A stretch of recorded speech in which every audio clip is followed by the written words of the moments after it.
කතෝලික සභාව නොවැම්බර් 2 වන දින මලවුන්ගේ දිනය ලෙස ප්‍රකාශයට පත් කරලා තියෙනවා.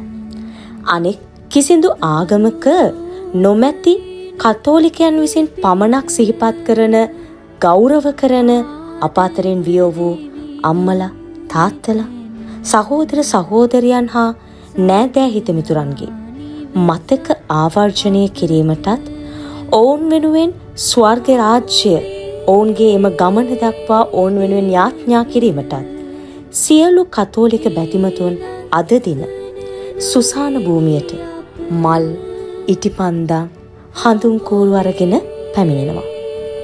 ඉතින් මෙම නොවැම්බර් 2 වෙනිදා මලවුන්ගේ සැමරීම ඉතිහාසය දෙස බැලීමේදී ක්‍රිස්තු වර්ෂ 998 එනම් 11 වන සියවසේදී ප්‍රංශයෙන් තමයි මෙම මලවුන්ගේ දිනය නිල වශයෙන් ප්‍රකාශයට පත් කරලා තියෙන්නේ. මලවුන්ගේ දිනය මිනිස් ජීවිතයේ ස්වභාවය පිළිබඳව ගෞරවය සහ පරිකල්පනයක් පෙන්වනවා. එය මරණය අසතුටක් ලෙස නොව ජීවිතයේ ස්වභාවික කොටසක් ලෙස පිළිගන්නා උත්සවයක්.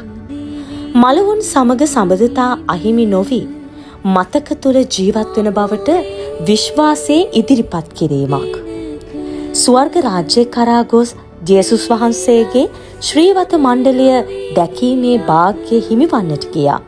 සියලුම ශුද්ධ කිනිස්ථානයේ සිටින ආත්මයන් වෙනුවෙන් අපි දෙවිඳුන් යදිනවා. මෙම දිනේ කතෝලික සියලු දෙනාගේ එකම විශ්වාසය අපි ජීවත් වෙන විට මලවුන් වෙනුවෙන් යාඥා කළහොත් ඔවුන්ගේ ආත්මයන්ට ස්වර්ගයට පිවිසීමට මඟ පහසු වෙනවා කියන එකයි. ඉතින් මලා වූ සියලු ආත්මයන්ට නිත්‍ය සැතපීම අපි සියලු දෙනා ප්‍රාර්ථනා කරමු.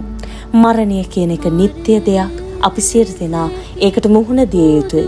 එහෙනම් දෙවියන් වහන්සේගේ අනසක අනුව, දෙවියන් වහන්සේගේ කැමැත්ත අනුව ශුද්ධවන්තයන් විදිහට මේ මිහි මත ජීවත් වෙලා අපි ස්වර්ග රාජ්‍යයට දිනකදී යමු. ඔබ සැමට ජේසු පිහිටයි.